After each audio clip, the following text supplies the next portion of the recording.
우리 주 예수 그리스도의 하나님, 영광의 아버지께서 지혜와 계시의 정신을 너희에게 주사 하나님을 알게 하시고 그의 힘의 강력으로 역사하심을 따라 믿는 우리에게 베푸신 능력의 지극히 크심이 어떤 것을 너희로 알게 하시기를 구하노라.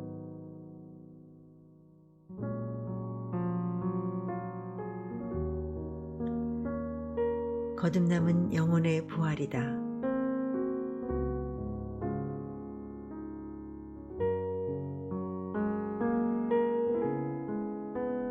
거듭남이란 우리의 죽었던 영혼이 하나님의 성령의 크신 능력으로 그리스도 안에서 새 생명으로 부활하는 것이다.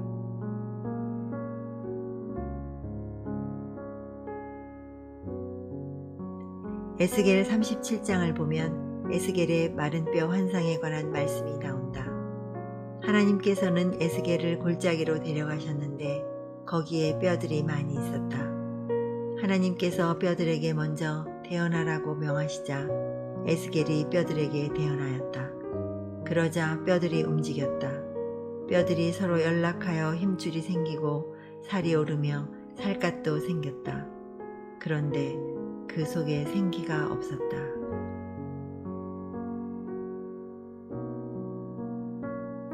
하나님께서 이번에는 에스겔에게 생기에 대해서 대언하라고 하시자 에스겔이 생기를 향하여 대언했다. 이에 생기가 그들에게 들어가자 그들이 살아 일어났다.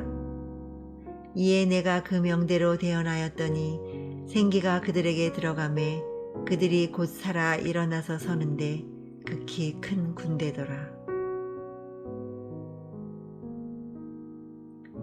구약의 예언은 신약의 예표이다.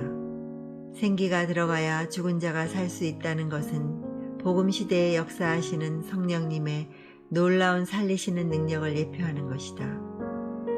이와 같이 우리의 영은 성령이 부어질 때, 즉 내주하실 때 순간적으로 다시 살아난다.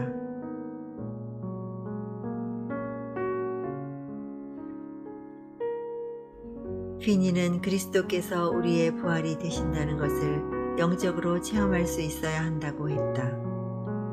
그리스도 안에 견고하게 거하려면 또한 그리스도가 우리의 부활이요 생명이 되신다는 것을 알아야 합니다. 그리스도를 통하여 그리고 그리스도로 말미암아 우리의 영혼은 영적인 죽음에서 되살아납니다.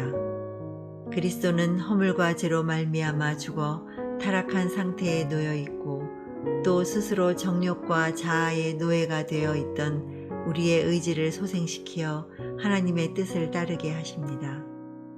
지성을 통해 그는 영혼 속에 살리시는 진리가 샘물처럼 흐르게 하심으로 의지가 순종하도록 만드십니다.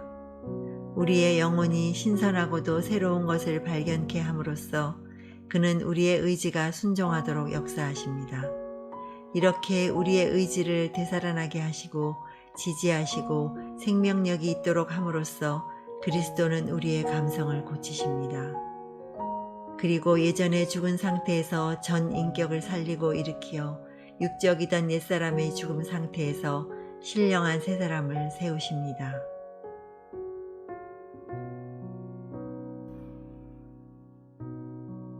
거듭남은 하나님께서 주시는 것이다.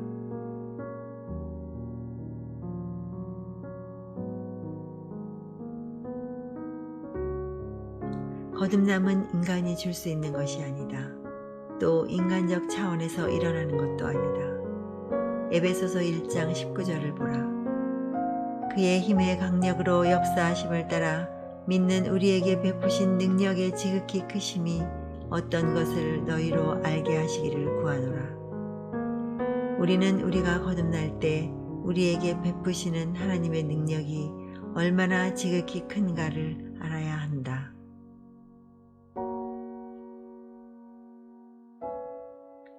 자기가 구원받을 때 역사하신 하나님의 능력이 얼마나 큰 능력인지를 실감해야 참된 성도이다. 그러나 이것을 실감하지 못하고 살아가는 현대 그리스도인들이 아주 많다. 구원받았다는 것은 우리가 위대하신 성령님의 능력으로 다시 태어났다는 말이다. 현대 기독교인의 가장 큰 문제점은 거듭남의 실체를 잘 모른다는 데 있다. 새로운 출생인 중생, 즉 신생이 얼마나 특별한 사건이고 놀라운 사건인가. 우리는 위로부터 거듭나야 다시 살 수 있다. 하나님께서 크신 능력으로 살려주셔야 살 수 있다. 이것이 구원에 대해 성경이 강조하고 있는 대주제이다. 우리 자신은 거듭날 힘과 자격과 능력이 없다. 우리는 단지 거듭남의 은혜를 구할 수 있다. 거듭남 자체는 하나님께서 주시는 것이다.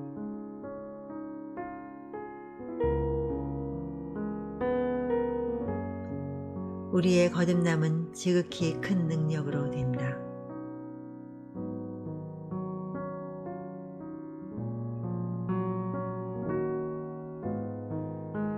성경은 우리를 살리신 하나님의 능력이 예수님을 죽은 자 가운데서 다시 살리신 능력과 같다고 말씀한다.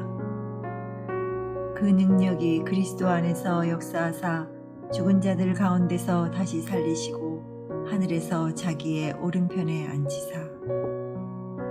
예수님께서 어떻게 다시 살아나실 수 있었는가? 하나님의 능력으로 부활하셨다. 이 능력이 우리가 구원받을 때도 나타난다. 죽어있던 우리 영혼이 다시 살아나는 것은 예수님께서 죽으셨다가 다시 살아나신 것과 같다.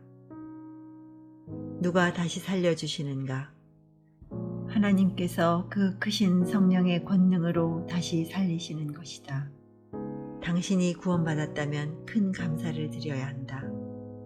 왜냐하면 구원받는 사건은 놀라운 일이기 때문이다.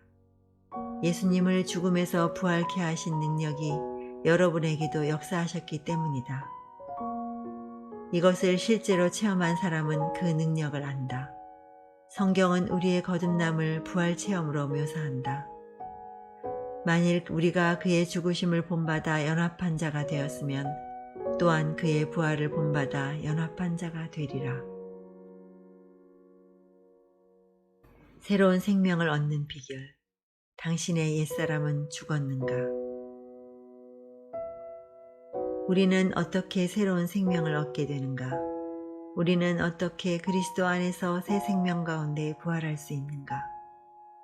만일 우리가 그의 죽으심을 본받아 연합한 자가 되었으면 또한 그의 부활을 본받아 연합한 자가 되리라.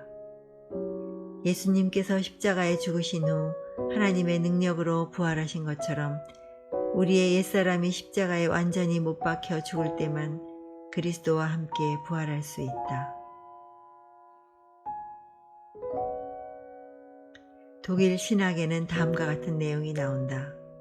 사람들은 옛사람과 새사람에 관해 말합니다.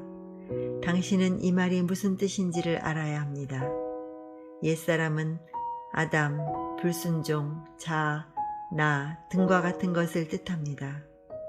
새사람은 그리스도와 순종을 뜻합니다. 이런 것들이 죽고 없어져야 한다고 말하는 것의 의미는 옛사람이 없어져야 한다는 것입니다. 참된 신적인 빛 속에서 그러한 일이 일어날 때 그리고 일어나는 곳에 새사람이 다시 탄생합니다. 또 말하기를 사람은 자기 자신에 대해 죽어야 한다고 하는데 이는 다시 말해 사람의 자기가 죽어야 한다는 의미입니다. 옛사람이 죽고 새사람이 다시 태어나는 곳에 그리스도께서 사람이 거듭나지 아니하면 하나님 나라에 들어갈 수 없느니라고 말씀하신 거듭남의 역사가 일어납니다.